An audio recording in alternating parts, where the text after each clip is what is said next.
안녕하십니까, 전학택 교수입니다. 이번 시간은 여러분들과 2021년 7월 시행된 폐기물 처리 산업기사 제2회 기출보건 문제풀이를 하도록 하겠습니다.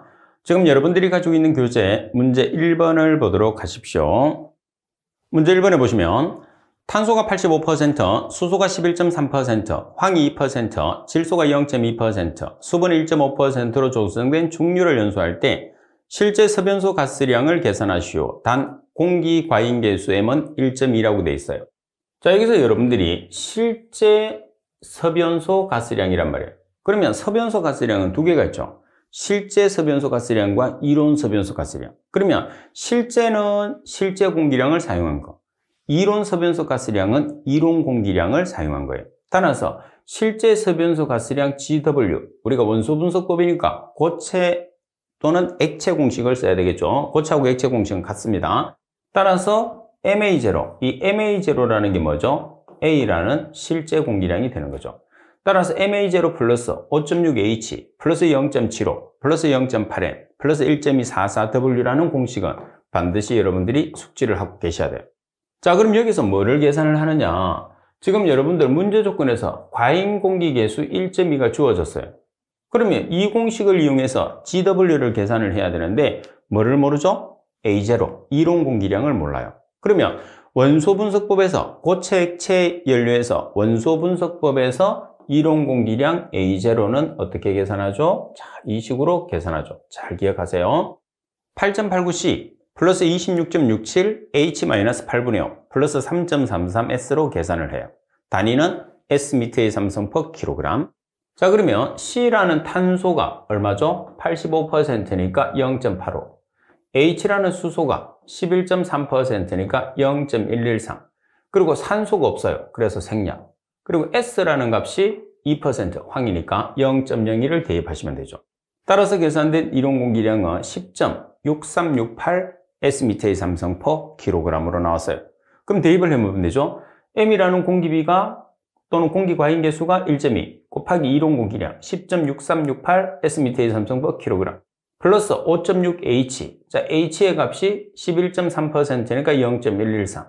그리고 O. 문제 조건에서 O가 없어요. 그래서 생략. 자, 그리고 N. 질소의 함량이 0.2%니까 0.002. 그리고 W. 수분이 1.5%니까 0.015를 대입을 해서 최종적으로 우리가 실제 섭연소 가스량 GW를 계산하게 되면 얼마의 값이 되느냐면 13.42 S미터의 삼성 per 킬로그램이라는 값이 나오겠죠.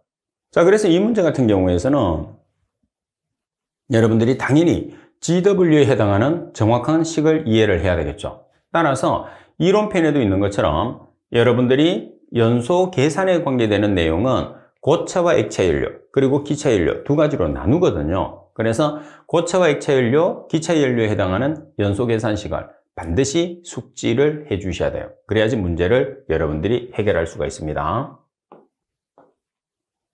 자, 그리고 문제 2번에 보시게 되면 평균 입경이 20cm인 폐기물을 입경이 1cm가 되도록 파쇄할 때 소요되는 에너지는 입경을 4cm로 파쇄할 때 소요되는 에너지의 몇 배인지 계산하시오. 킥의 법칙을 적용하고 N은 1이라고 그랬어요. 그래서 우리가 파쇄에 관계되는 가장 대표적인 법칙이 킥의 법칙이라고 생각하시면 됩니다. 자, 킥의 법칙에서 동력 E는 CLN dP1 나누기 dP2로 계산이 되겠죠. 자, 중요한 공식입니다. 여기서 C라는 것은 계수, dP1이라는 것은 평균 입경, 그리고 dP2라는 것은 실제로 우리가 파쇄하는 최종 입경이 되는 거예요. 그러면 지금 문제 조건에서 얼마짜리를 평균 입경이 20cm예요. 자, 20cm가 되는 입경을 한 번은 1cm로 파쇄를 하고 또 한 번은 얼마로 파쇄를 하는 거예요? 4cm로 파쇄를 해요. 그래서 20cm를 1cm로 파쇄할 때 20cm를 4cm로 파쇄를 했을 때 에너지의 변화를 우리가 계산하는 거죠. 자, 그러면 먼저 첫 번째 E1이라고 해서 CLN, 지금 dP1이 얼마죠? 20cm, dP2는 1cm. 따라서 CLN20으로 여러분들이 정리를 하시면 돼요. 자, 두 번째는 DP1 20cm는 동일해요. DP2가 얼마죠? 4cm. 그러면 CLN5가 됐어요. 그러면 CLN20에서 CLN5를 나눠주면 되겠죠. 그럼 여러분들이 C는 정리가 되겠지만은 LN20에서 LN5를 나눠줘야 돼요. 따라서 계산을 하게 되면 1.86배입니다. 어떤 학생들은 LN을 생략해서 20 나누기 5를 하는 사람이 있어요. 20은 자연대수거든요. 여러분들 문자에서 LN은 또는 대문자 LN 자연대수예요. 자연대수. 자, 그리고 로그라는 것은 상용대수. 공학용 계산기에서만 쓸 수 있죠. 그리고 LN의 역수가 2의 x, 로그의 역수가 10의 x. 그래서 반드시 LN을 같이 계산을 해야 된다는 거. 킥의 법칙으로 우리가 문제를 풀었을 때 가장 간단하게 여러분들에게 묻는 거죠. 그리고 이렇게 묻든지 아니면은 실제로 우리가 에너지를 계산을 한 또는 동력을 계산하는 문제까지 출제할 수가 있어요. 자, 그리고 문제 3번을 보겠습니다. 문제 3번에 보시면 함수율이 60%에서 함수율이 40%로 감소했을 때 감소한 질량은 처음 질량에 얼마에 해당하는지 계산하시오 그랬어요. 그러면 자, 우리가 슬러지 공식을 사용을 해야 되겠죠. 그러면 기본적인 슬러지 공식은 W1 곱하기 100-P1은 W2 곱하기 100-P2예요. 자, 여기에서 우리가 부피로 주어지게 되면 W1 대신에 V1, W2 대신에 V2로 대입하시면 되고, 그리고 함수율이 안 나와 있고 고형물이 주어져 있으면 100-P1 대신에 TS1, 100-P2 대신에 TS2로 여러분들이 대입할 수가 있어요. 그죠? 자, 그럼 여기에서는 가장 기본식이 되는 W1 곱하기 100-P1은 W2 곱하기 100-P2로 계산하면 되죠. 왜? 질량으로 나와 있으니까. 자, 그리고 함수율이 보면 지금 60%가 P1이 되는 거죠. 그리고 40%가 P2가 된다는 것을 여러분들이 알고 있어야 돼요.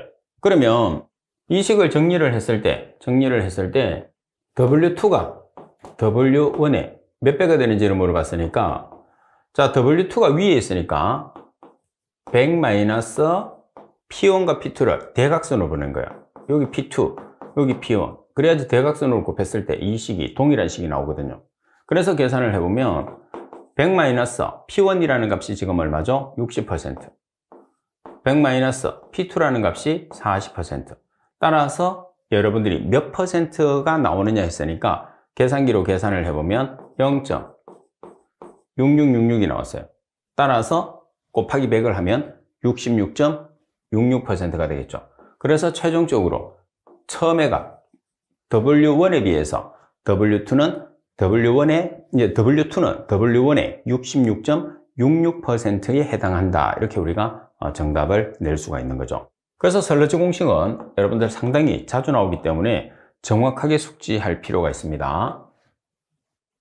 그리고 문제 4번. 직경이 3m인 트럼멜 스크린의 임계 속도를 계산하시오 되어 있어요. 자, 우리가 트럼멜 스크린에서 임계 속도만 계산하면 안 되죠. 그죠? 그래서 여러 가지 여러분들 임계 속도 구하는 공식을 적고 각각을 설명하시오. 이렇게도 문제가 나올 수 있어요. 그래서 팁에 나와 있는 공식을 여러분들이 정확하게 기억을 하고 계셔야 됩니다. 자, 그리고 최적 속도를 계산하는 경우도 있죠. 자, 임계 속도를 이용을 해서 최적 속도를 계산하는 문제도 있어요. 그럼 최적 속도라는 것은 임계 속도의 몇 퍼센트죠? 45%. 그래서 임계 속도만 알게 되면 임계 속도에 0.45를 곱하면 최적 속도가 돼요. 그래서 여러분들이 트럼멜 스크린에서는 임계 속도 구하는 식, 임계 속도 구하는 공식, 그리고 최적 속도까지 여러분들이 꼭 계산할 줄 알아야 돼요. 이 세 가지를 여러분들 시험에 출제를 해요. 자, 먼저 공식을 적으라고 하면, 자, NC는 루트 G 나누기 4파이의 제곱 R 전체 곱하기 60 이렇게 적고 각각을 설명하는 거죠. NC는 임계속도, 단위는 RPM, G는 중력가속도 9.8m/s의 제곱, R은 스크린의 반경, 미터. 여기서 G라는 값은 여러분들 주어지지 않으니까 G가 9.8m/s의 제곱이라는 것을 꼭 숙지를 해야 돼요. 그래서 중력 가속도의 시간 단위가 세크이기 때문에 세크인데 우리가 여기서 RPM이라는 것은 분당 회전수거든요. 분당 회전수이기 때문에 시간 단위가 안 맞죠. 그래서 중력 가속도 G의 시간 단위 세크를 NC라는 RPM으로 전환하기 위해서 얼마를 곱하느냐면 60을 곱하게 되는 거죠. 자, 그리고 이렇게 해서 임계 속도를 계산했다고 하면 최적 속도를 계산할 때는 계산된 임계 속도에 0.45를 곱하시면 돼요. 자, 임계 속도 계산해 보겠습니다. G라는 중력 가속도 9.8m/s의 제곱 주어지지 않으니까 반드시 여러분들이 암기를 해 주셔야 됩니다. 나누기 4 곱하기 파이의 제곱. 파이는 계산기에 있으니까 그대로 파이를 사용하시면 됩니다. 그리고 R이라는 것은 반지름이죠. 직경이 3m니까 반지름은 직경 나누기 2가 되니까 3m 나누기 2. 그리고 루트를 한 다음에 전체 곱하기 60을 해서 최종적으로 계산하면 24.41 rpm이라는 값이 나오게 돼요. 그래서 말씀드린 것처럼 4번 같은 경우에서는 임계 속도를 계산하는 문제, 최적 속도를 계산하는 문제, 임계 속도를 구하는 공식을 서술하고 각각의 인자를 쓰라고 하는 세 가지 형태의 문제로 출제할 수 있다는 거 반드시 숙지를 해야 됩니다. 자, 그리고 문제 5번을 보겠습니다. 문제 5번에 보시게 되면 폐기물의 발생량이 하루에 2,000톤인 대도시에서 적재 용량이 6m의 삼성인 수거 차량을 이용해서 운반하고자 한다. 하루에 필요한 차량의 대수를 계산하시오. 대기 차량 포함. 차량당 하루 작업 시간은 8시간, 운반 거리는 30km, 운반 시간, 편도라는 것은 가는 거, 오는 걸 뜻하는 거죠. 15분. 그래서 갔다 오면 왕복, 가는 시간 따로, 오는 시간 따로가 편도예요. 그리고 폐기물의 투기 시간은 10분, 폐기물의 적재 시간은 20분. 여기서 투기 시간이라는 것은 우리가 하차를 시키는 적하 시간을 이야기하는 거예요. 폐기물의 밀도가 225kg/m의 삼성, 적재 시 부피 감소율은 40%, 대기 차량은 3대라고 되어 있어요. 그러면 지금 우리가 몇 대가 필요한지를 묻게 되는 거잖아요. 그래서 차량의 대수를 계산하기 위해서는 우리가 뭐를 알아야 되느냐면 폐기물의 발생량과 차량의 적재량을 알아야 돼요. 그러면 폐기물의 발생량은 문제가 나와 있기 때문에 우리가 쉽게 나타낼 수 있는데 폐기물의 적재량을 계산을 해 주셔야 된단 말이에요. 그래서 첫 번째 폐기물의 1번을 통해서 폐기물의 적재량을 먼저 계산을 한번 해 보도록 하겠습니다. 폐기물의 적재량은 차량의 적재량은 차량에 얼마만큼 폐기물을 적재할 수 있냐 그 뜻이겠죠. 폐기물의 적재 용량 곱하기 1- 부피 감소율 나누기 운반시간, 왕복 운반시간, 투기시간, 적재시간 1회에 실제로 보면 왕복 운반시간과 투기시간과 적재시간이 뭐냐면 작업시간이에요. 그래서 1회에 소요되는 작업시간. 자, 그리고 하루에 작업하는 시간. 그럼 여기에서 여러분들이 시간 단위를 보면 hour와 minute가 있거든요. 그래서 hour와 minute를 통일시키기 위해서 1시간에 60분을 보정을 한 겁니다. 그래서 차량의 적재량 같은 경우에서는 공식을 여러분들이 기억을 해주면 훨씬 문제 풀기가 쉬워요. 아니면 조금 복잡해집니다. 그래서 이런 복잡한 문제는 공식을 그대로 기억하면 좋고 문제가 출제됐을 때는 숫자 외에는 바꾸지 않으니까 공식을 암기를 할 수 있도록 하십시오. 자, 그럼 먼저 폐기물의 적재 용량입니다. 폐기물의 적재 용량은 얼마가 되는 거죠? 문제 조건에서 보시게 되면 첫 번째 줄에 보면 적재 용량이 6m의 삼성이 수거 차량을 이용한다고 그랬어요. 그래서 1회 한 대에 해당하는 적재 용량이 수거 차량의 용량이니까 6m의 삼성이 되는 거예요. 자, 그리고 적재 시 부피 감소율. 부피 감소율이 40%니까 1-0.4를 해서 곱하면 되겠죠. 나누기 작업 시간입니다. 자, 작업 시간인데 운반 시간은 편도로서 지금 몇 분이라고 그랬죠? 15분이에요. 근데 우리가 가면 와야 되잖아요. 그래서 운반 시간은 왕복으로 우리가 계산을 해 주셔야 됩니다. 따라서 편도가 15분이니까 왕복은 30. 그죠? 그래서 왕복 운반 시간으로 계산하고 자, 그리고 투기 시간은 얼마죠? 10분. 그리고 적재 시간은 20분. 그래서 1회에 작업하는 시간은 30분 운반 시간, 그 다음에 투기 시간, 적재 시간을 합쳐서 30분, 10분, 20분. 그래서 이 왕복 시간을 조심해야 됩니다. 보통은 그대로 편도로 주어지게 되면 15번을 대입하는 학생들이 있는데 실기는 신중을 기해야 됩니다. 가면 와야 돼요. 그 전체를 작업시간으로 나타냅니다. 자, 그리고 하루에 작업하는 시간이 여기서 문제 조건에서 보면 8시간이라고 돼 있어요. 그죠? 따라서 여러분들이 시간 단위를 hour와 minute의 시간 단위를 통일하기 위해서 1시간은 60분을 보정해 줬어요. 자, 이렇게 하면 차량의 적재량이 하루에 한 대에 해당하는 적재량이 28.8m의 삼성이 나왔어요. 그러면 차량 대수는 폐기물의 발생량에서 한 대에 해당하는 차량의 적재량을 나눠주면 되겠죠. 그리고 대기 차량이 있으면 대기 차량을 더해 주시면 돼요. 그럼 폐기물의 발생량이 얼마냐면 첫 번째 줄이 하루에 2,000톤이에요. 자, 하루에 2,000톤 나누기 우리가 차량 적재량 28.8m의 삼성 per 1대 하루에 한 대에 해당하는 적재량이죠. 자, 그런데 지금 문제 조건에서 차량의 적재량은 미터의 삼성이고 폐기물의 발생량은 톤이에요. 그럼 두 개의 단위를 일치를 시켜야 되겠죠. 그래서 폐기물의 발생량을 미터의 삼성으로 환산하기 위해서 뭐를 사용하느냐면 밀도를 사용하게 되는 거죠. 따라서 지금 폐기물의 밀도가 225 kg/m의 삼성이에요. 자, 그런데 지금 문제 조건에서 질량 단위가 톤으로 나와 있으니까 얘를 톤으로 고쳐요. 그러면 10의 마이너스 3성을 곱하면 0.25 kg이 톤으로 바뀌죠. 톤 per 미터의 삼성이 되는 거예요. 그래서 0.25 톤 per 미터의 삼성으로 나눠주시면 톤과 톤이 없어졌어요. 그럼 뭐가 되죠? 미터의 삼성 per 1. 그리고 분모에서도 미터의 삼성 per 1. 남는 단위가 뭐가 남았어요? 남는 단위는 대수가 나오는 거죠. 그래서 몇 대?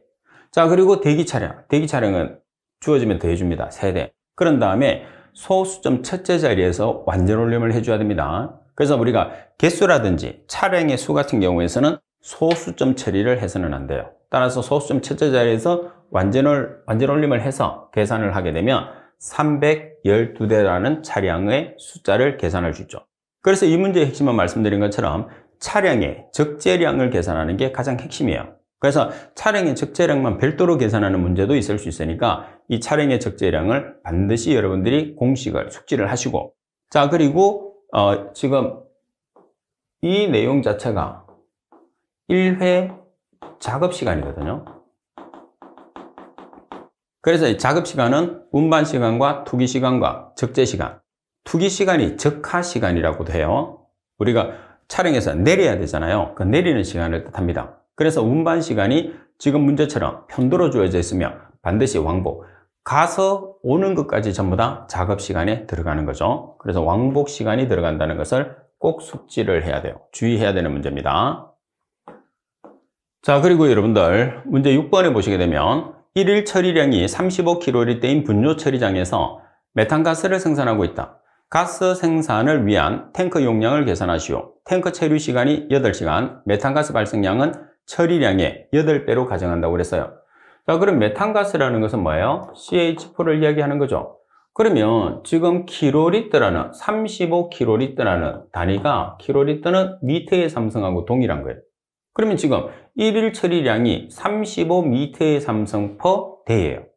근데 메탄가스의 발생량은 처리량의 몇 배라고 되어 있느냐 하면 8배. 그래서 8배로 곱해요.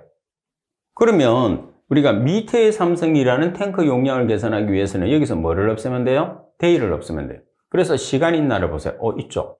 탱크의 체류 시간이 있어요.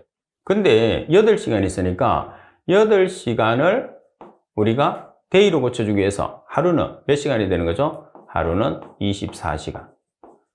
그래서 주어진 시간을 24로 나누게 되면 day가 되죠. 따라서 day. 따라서 계산하시면 93.33m의 삼성이라는 탱크의 용량을 계산할 수 있죠. 그래서 6번 같은 경우에서는 간단한 단위 환산을 통해서 풀이를 하는 문제가 됩니다. 자, 그리고 7번 CO2 이산화탄소입니다. CO2가 13.1몰, O2 산소죠. 7.7몰, N2 질소입니다. 7.2몰에 혼합가스의 평균 분자량을 계산하시오 돼 있어요. 자, 평균 분자량을 계산하는 것은 간단합니다. 자, 여러분들 1몰이 분자량이라는 건 들어보셨죠? 못 들어봤으면 오늘 들어보시면 돼요. 1몰은 분자량이에요.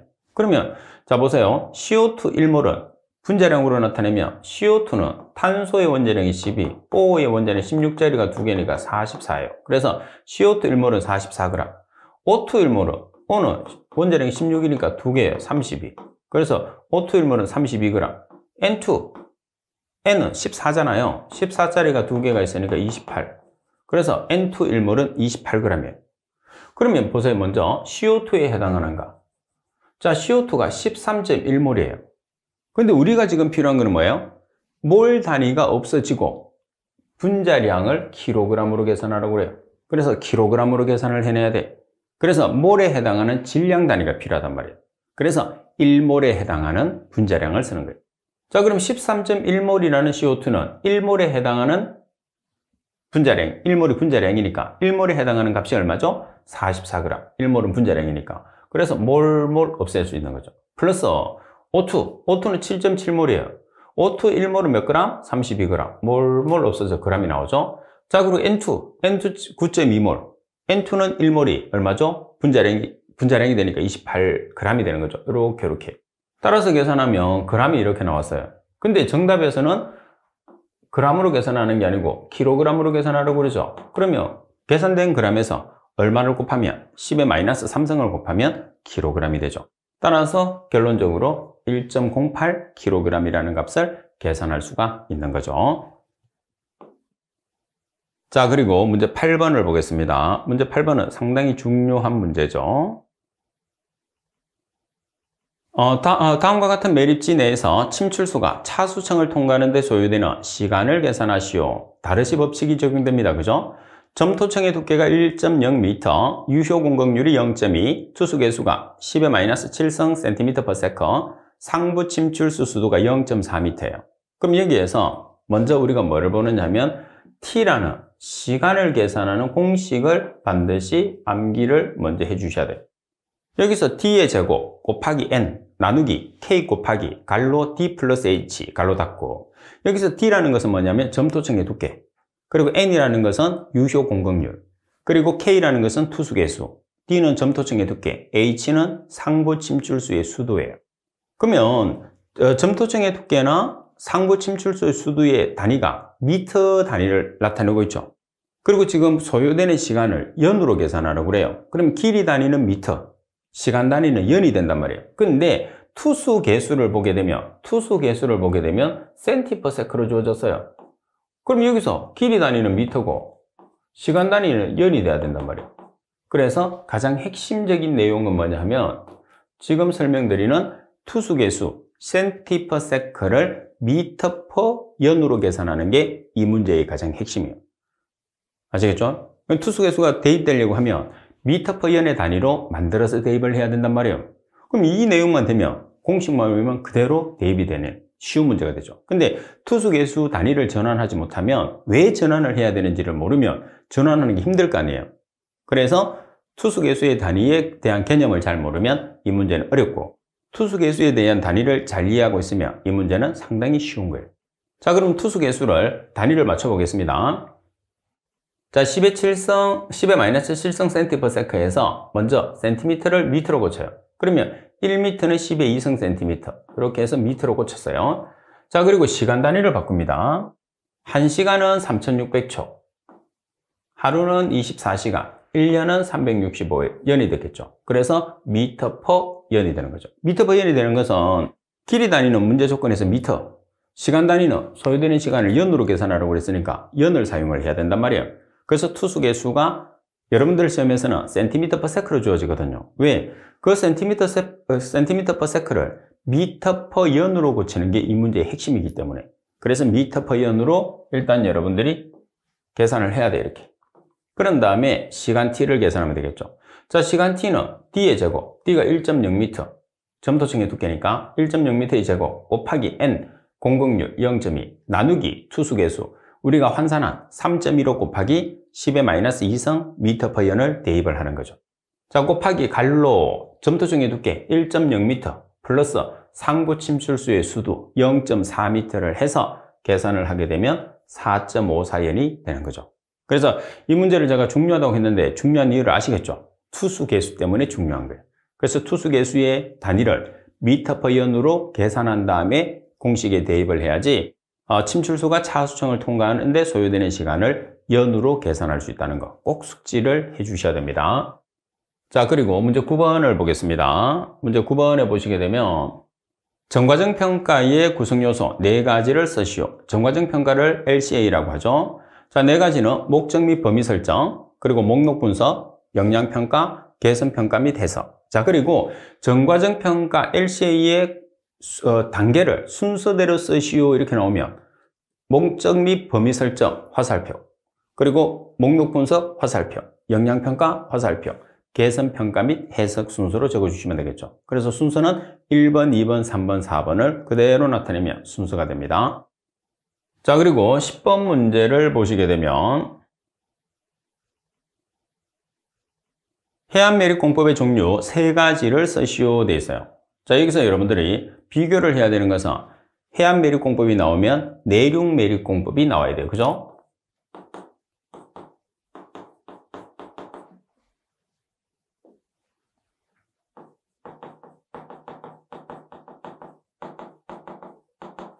자, 내륙매립공법은 뭐가 있죠?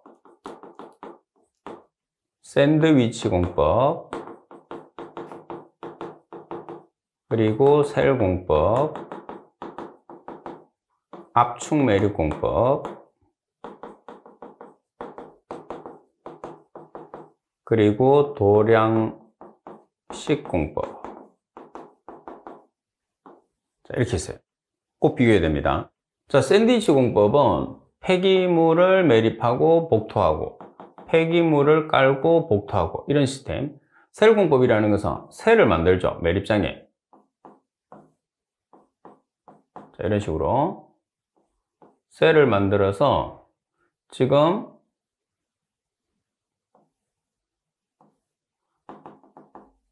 자, 이 부분들은 복토하는 부분, 그리고 이 부분은 폐기물이 들어가는 부분. 그래서 셀 공법을 가장 많이 쓰죠. 이 전체는 지하수나 침출수가 전체로 이동할 수 있고 화재가 나도 전체가 날 수 있는 반면에 여기는 셀 그 부분만 날 수 있기 때문에 많이 쓰죠. 압축매립공법이라는 것은 우리가 포대 같은 경우를 이용해서 더미를 형성하죠. 미리 폐기물을 압축을 시키는 거예요. 그래서 압축된 더미를 매립하는 거죠. 복토하고, 더미를 매립하고 복토하고. 그 다음 도량식이라는 것은 도량을 파는 거죠. 이렇게 도량을 판 다음에 폐기물을 매립하고 인근에 있는 흙을 덮어주는 거죠. 그러면서 다시 도량이 파지는 거죠. 다시 폐기물 매립하고 이렇게. 그래서 도량식 같은 경우에서는 단층 매립만, 유일하게 단층 매립만 가능한 게 도량식이죠. 그래서 깊이가 10m, 그리고 넓이가 20m 정도로 해서 단층으로 매립하는 것을 도량식이라고 그래요.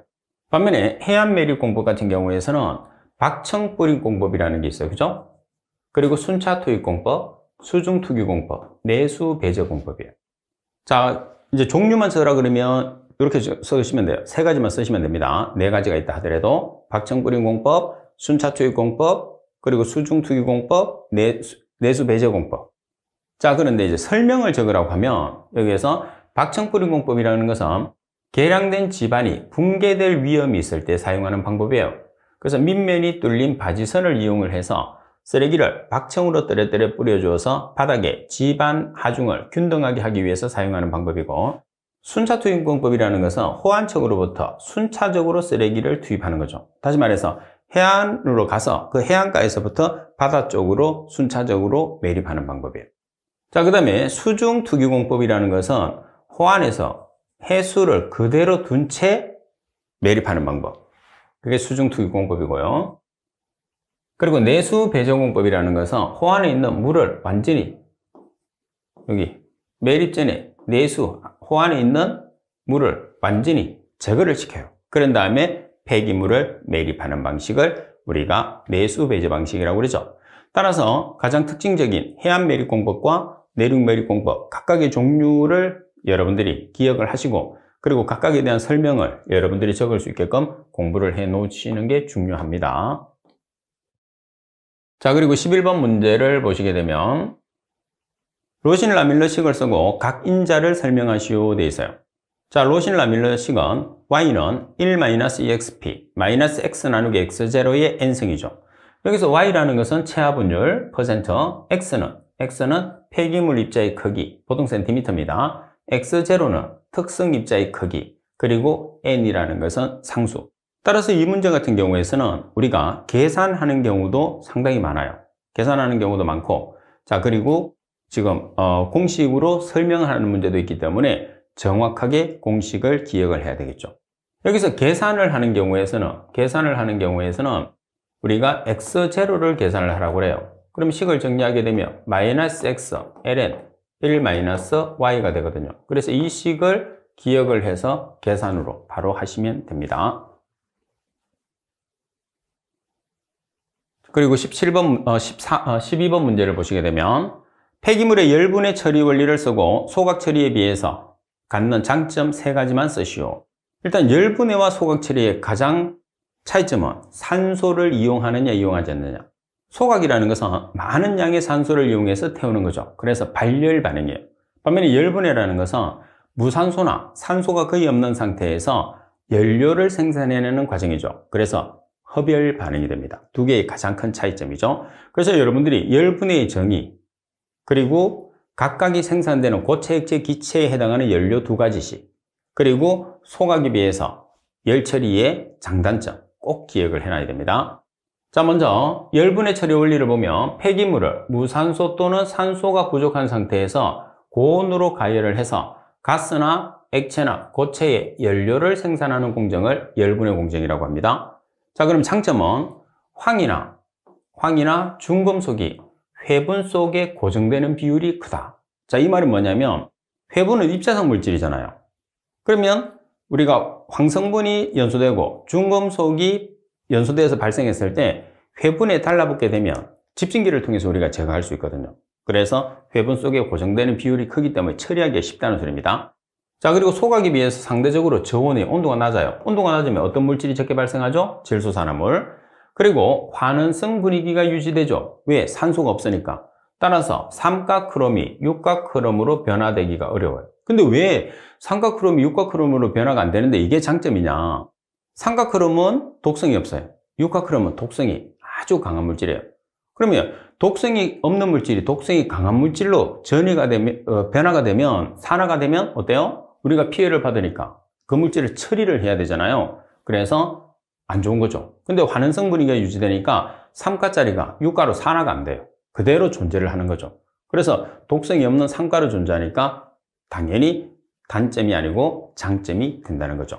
따라서 삼각크롬이 육각크롬으로 가게 되면 산화인데 지금 보시다시피 환원성 분위기가 유지되기 때문에 삼각크롬이 육각크롬으로 전환되지 않는다. 이게 장점이에요. 중요한 문제입니다. 자, 그리고 13번 문제를 보시게 되면 매립지 사후관리 항목 6가지를 쓰시오. 매립지의 사후관리라는 것은 가장 실제로 중요한 것은 뭐죠? 침출수, 그리고 지하수에 관계되는 그 2가지가 실제로 보면 제일 중요하죠. 자, 먼저 침출수의 원인이 우수예요. 그래서 우수 배제 시설의 설치 및 관리. 자, 그리고 우수에서 침출수가 발생을 해요. 그러면 침출수의 관리 및 침출수의 처리 시설 관리. 이게 뭐냐면 침출수의 집배수 시설을 우리가 관리를 한다는 소리겠죠. 침출수의 집배수 시설, 집주 시설을 모으는 거.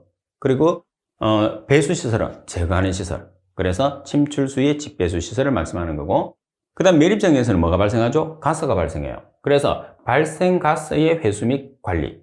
자, 그리고 침출수가 발생함으로써 지하수가 오염이 됐느냐 되지 않느냐를 우리가 조사하고 관리해야 되겠죠. 그래서 지하수 오염도. 이 4가지가 실제로 보면 제일 중요합니다. 자, 그리고 매립장에서 폐기물이 오랫동안 이제 시간이 경과되면은 유기물이 분해가 된단 말이에요. 그죠? 그렇게 되면 구조물이나 아니면 집안 자체가 침하가 일어날 수 있으니까 집안의 안정도를 조사를 해야 되죠. 그래서 구조물이나 집안의 안정도를 관리를 해야 돼요. 자, 그리고 매립장 주변에 환경적인 요소에 의해서 영향을 미치느냐 미치지 않느냐도 계속적으로 모니터링을 해야 되죠. 환경적인 요소에 의해서 영향을 미치게 되면 주위에 주거지역이 없다 하더라도 그 오염인자를 제거를 해야 되는 게 원칙이거든요. 그래서 주변 환경 오염도를 계속적으로 조사하고 관리를 해야 된다는 거죠. 그래서 사후관리 항목은 우수배제 시설, 그리고 침출수 집배수 시설, 그리고 발생가스, 지하수 오염도, 구조물이나 집안의 안정도, 주변 환경 오염도 등은 계속적으로 조사하고 관리를 해야 되는 항목입니다. 그리고 14번 문제를 보시게 되면 폐기물을 매립하는 방법 중에서 매립 구조에 의한 매립 방법 5가지. 자, 매립 구조에 의한 방법입니다. 호기성 매립이라는 것은 강제로 산소를 공급하는 거예요. 그 다음에 준호기성 매립이라는 것은 자연 환기에 의해서 산소가 들어가는 거죠. 실제로는 산소가 공기가 들어가겠지만, 그래서 호기성 매립은 강제적으로 공기를 주입하는 거고, 그럼 전체가 호기성이 되겠죠. 준호기성은 자연 환기에 의해서 공기가 들어가는 형태. 그 다음에 현기성은 산소가 없는 걸 뜻하죠. 그래서 호기성 매립, 준호기성 매립, 현기성 매립, 현기성 위생 매립, 그리고 계량형 현기성 위생 매립, 이렇게 5가지를 매립 구조에 의해서 분류하는 매립 방법이라고 합니다. 그리고 15번 문제를 보겠습니다. 15번에 보시게 되면 청소 상태의 평가법 2가지를 쓰고 간단하게 설명하시오. 자, 우리가 청소 상태를 평가하는 방법은 CEI와 USI라는 게 있어요. 그죠? 자, CEI라는 것은 가로의 청소 상태를 기준으로 하는 지역 사회 효과 지수를 CEI라고 하죠. 반면에 USI라는 것은 서비스를 받는 시민들의 만족도를 설문조사를 해요. 따라서 사용자 만족도 지수를 뭐라고 하죠? USI라고 하죠. 가로의 청소 상태를 기준으로 해서 지역 사회 효과 지수를 CEI, 서비스를 받는 시민들의 만족도를 설문조사해서 사용자 만족도 지수를 USI, 이 2가지를 우리가 청소 상태의 평가 방법이다, 이렇게 나타냅니다. 자, 그리고 16번 문제를 보시게 되면 고체 연료 연소 시 발생되는 발열량을 2가지를 쓰고 각각에 해당하는 정의와 공식을 쓰시오 돼 있어요. 발열량이 2가지밖에 없어요. 뭐죠? 고위 발열량, 그리고 저위 발열량. 고위 발열량이라는 것은 연료나 폐기물을 연소했을 때 발생되는 총 발열량, 저위 발열량이라는 것은 고위 발열량에서 수분의 정발 잠재를 제외시켜 준 값이죠. 자, 그러면 고위 발열량이라는 것은 고체 연료 연소 시 발생되는 총 발열량이에요. 그래서 듀룡 공식에 의해서 계산하는 게 고위 발열량이죠. 따라서 듀룡 공식에 의한 고위 발열량은 8100C 플러스 34000H-8분의 5 플러스 2500S로 계산합니다. 반면에 저위 발열량이라는 것은 고위 발열량에서 수분의 정발 잠재를 제외한 값이에요. 그래서 저위 발열량은 고위 발열량에서 수분의 정발 잠재를 제외한 값. 그죠? 그래서 정의와 공식을 서술해 주시면 되고요. 여기서는 고체 연료라는 단서에 의해서 지금 문제를 풀어주는 거예요. 그리고 17번 문제를 보시게 되면 열 연소 시 생성되는 기체상, 고체상, 액체상 물질을 각각 한 가지씩 쓰시오. 자, 열분해. 우리가 열분해 과정이라는 것은 연료를 생산하는 과정이죠. 그러면 산소를 쓰나요, 쓰지 않나요? 산소가 거의 없는 상태 또는 무산소 상태에서 고온으로 가열을 해서 고체, 액체, 기체 연료를 생산하는데, 고온 열분해라고 하면 1000도씨를 기준으로 했을 때 1000도씨 이상, 저온 열분해라고 하면 1000도씨 이하. 그래서 고온 열분해에서는 양질의 연료가 되는 기체 연료가 나오고, 저온 열분해에서는 고체나 액체가 나옵니다. 자, 그러면 기체 같은 경우에서는 수소, 메탄, 일산화탄소, 그리고 액체상 연료는 아세톤, 메탄올, 오일, 그리고 고체상 연료는 탄화물, 불활성 물질이 나오겠죠. 그래서 여러분들이 지금 여기서는 한 가지씩만 쓰시오 이렇게 나왔는데 보통 2개를 쓰라고 그러거든요. 그래서 적어도 2가지씩은 기억을 해놔야 돼요. 기체는 수소, 메탄, 액체는 아세톤, 메탄올, 고체는 탄화물, 불활성 물질, 이런 식으로 2개씩은 꼭 알고 계셔야 됩니다. 열분해에 관계되는 문제가 상당히 자주 출제되고 있어요. 그리고 18번, 연료를 연소하는 소각로에서 보조 연료를 사용하는 이유를 쓰시오. 자, 보조 연료를 사용하는 이유는, 자, 첫 번째 보시게 되면 폐기물을 처리했을 때 처리 비용을 저감시키기 위해서. 그러면 왜 처리 비용이 저감되느냐? 보조 연료를 쓴다는 소리는, 소각로에서 보조 연료를 쓴다는 소리는 우리가 더 많이 폐기물을 소각을 할 수가 있다는 소리예요. 그죠? 한 번 사용하고 우리가 이제 한번 소각한 다음에 그걸로 끝나는 게 아니고 보조연료를 사용해서 다시 한 번 더 소각한다는 소리거든요. 그러면 폐기물 자체의 부피가 줄어드니까 처리 비용이 저감되겠죠. 자, 그리고 처리 비용이 저감되는 반면에 우리가 매립해야 되는 폐기물이 줄어들었으니까 매립장의 수명이 어때요? 매립장의 수명이 늘어나겠죠. 왜? 매립해야 되는 부피가 그만큼 줄어드니까.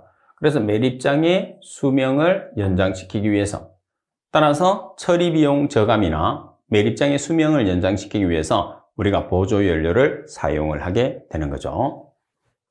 그래서 결론적으로는 폐기물의 부피를 줄이는 방법이다, 이렇게 생각하시면 돼요.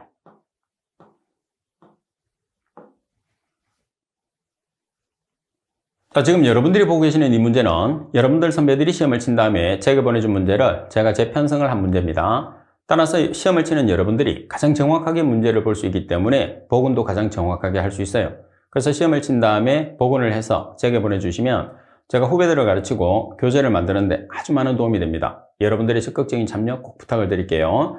복원된 문제는 어디로 보내시느냐 하면 제가 사용하는 메일로 보내주시면 돼요. 제가 사용하는 메일은 KWE7002@mail.net입니다. 여러분들의 참여 꼭 부탁을 드릴게요. 자, 이번 시간 수업은 이것으로 마치도록 하겠습니다. 수고하셨습니다.